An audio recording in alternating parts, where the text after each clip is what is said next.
When I say vampire, what do you think of? Odds are, if you're like most people, you think of either this or this.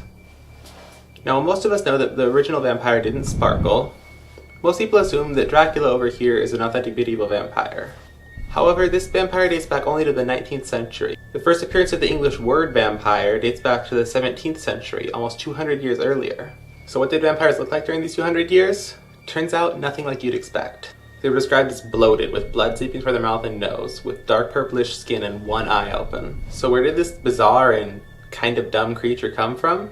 When a person dies and begins to decompose, there are gases created which cause them to bloat, cause their skin to change colors, blood to seep from their mouth and nose, and a lot of other changes. So when people had to dig up the body of someone they'd buried, they often appeared different, even healthier than when they'd been alive. Adding on to this is the fact that as you decompose, the skin around your fingernails, hair follicles, and teeth will shrink up, making your fingernails, hair, and teeth appear to have grown a lot longer. Interestingly, vampires at the time didn't have fangs, so they just had really long human teeth.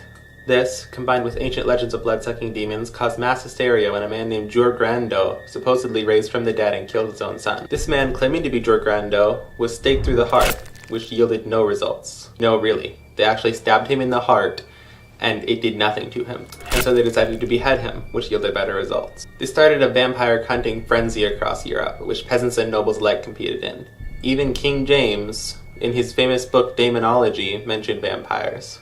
The only thing that ended this hunt was when the Empress of Austria, Maria Theresa, sent her personal physician to go see if there was any truth to these legends. Her physician concluded that vampires didn't exist, and so she passed a law making it illegal to exhume bodies from any tomb or grave. The rest of Europe followed her lead shortly, and thus ended the vampire craze. The fact remains, however, that several people apparently did raise from the dead, only to attack their loved ones and family members. These cases were well documented and investigated heavily by the government, to the conclusion that there was no hoax taking place.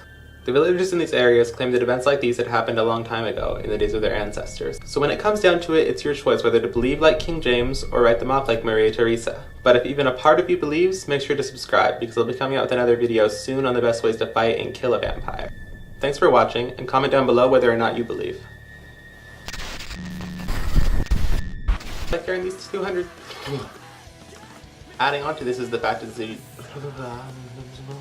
and so they decided to be...